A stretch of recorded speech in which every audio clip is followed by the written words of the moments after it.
महाराष्ट्राच्या बाहेर गेली असा आरोप केला जात होता। विरोधी पक्ष नेत्यांनी सुद्धा आरोप केला होता की कंपनी गुजरातला जात आहे, त्या कंपनीने खुलासा केला ते कुठेही जात नाही। विरोधी पक्ष नेत्यांनी नेहमी अभ्यास करून बोललं पाहिजे। कुठेतरी काहीतरी बातमी आली की लगेच त्याच्यावर बोलायचं, माहिती न घेता महाराष्ट्राची बदनामी करायची, हे त्यांनी आता बंद केलं पाहिजे। आज अक्षरशः त्यांना तोंडावर पडावं लागलं, कारण जी कंपनी बाहेर गेली त्यांनी सांगितलं त्या कंपनीने खुलासा केलाय की आम्ही कुठेही बाहेर गेलो ना, गुजरातमध्ये आमचा एक्झिस्टिंग प्लांट आहे आणि महाराष्ट्रात ज्या कमिटमेंट केलेल्या आहेत त्या तर आम्ही पूर्ण करतोच आहेत, पण ॲडिशनल देखील गुंतवणूक आम्ही महाराष्ट्रात करतो आहोत, हे रिन्यू कंपनीने स्वतः या ठिकाणी सांगितलेलं आहे।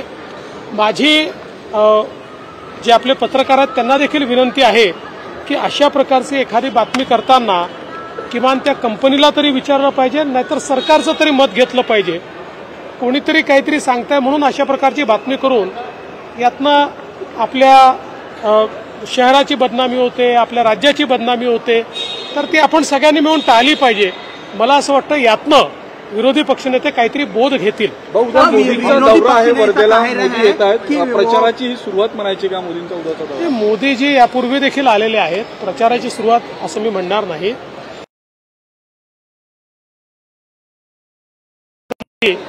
आणि त्याचे आज अनेक लाभार्थी आहेत, त्या सगळ्या लाभार्थ्यांचं एक प्रकारचं संमेलन आहे।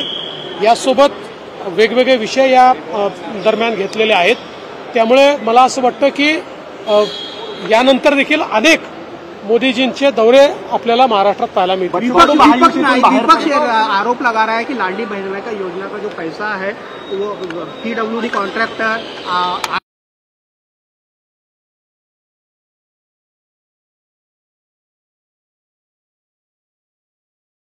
पढ़ाई करता है, न बजट जानता है, पैसा कैसा आता है, पैसा कैसा जाता है, इनको कुछ पता नहीं है, ये सिर्फ आरोप लगाना जानते हैं। हमने लाडली बहन योजना को लगने वाला सारा पैसा बजट में अलग से रखा है और इसके लिए किसी योजना के साथ कॉम्प्रोमाइज नहीं किया। जो राज्य की चलने वाली सारी योजना है वो भी चल रही है और लाडली बहन योजना भी चल रही है। अजितदादांनी कुठेही तक्रार केली तरी आम्हाला काही फरक पडणार नाही, मी हिंदुत्वासाठी कटिबद्ध आहे असं नितेश राणे म्हणाले। अजितदादांनी भाजप नेतृत्वाकडे तक्रार केली। मला असं वाटतं की अजितदादांनी कोणाकडे तक्रार केली आहे मलाही माहिती नाही, किंवा अशी तक्रार झाली आहे की हेही मला माहीत नाही, पण नितेश राणे हे हिंदुत्वाकरता काम करतात, ते हिंदुत्ववादी आहेत, ते अतिशय तडफेनं हिंदुत्वाचे विषय मांडतात।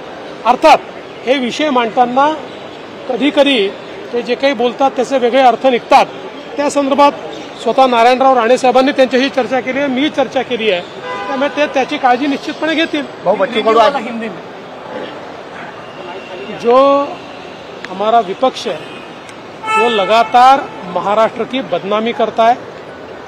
उन्होंने रिन्यू पावर इसका प्लांट महाराष्ट्र से गुजरात में गया, इस प्रकार का नैरेटिव तैयार करने का प्रयास किया। रिन्यू ने आज स्वयं प्रेस नोट जारी करके हम महाराष्ट्र में हैं, हमने अपना इन्वेस्टमेंट बढ़ाया है, चर्चा केली आहे, त्यामुळे ते त्याची काळजी निश्चितपणे घेतील। जो हमारा विपक्ष है वो लगातार महाराष्ट्र की बदनामी करता है।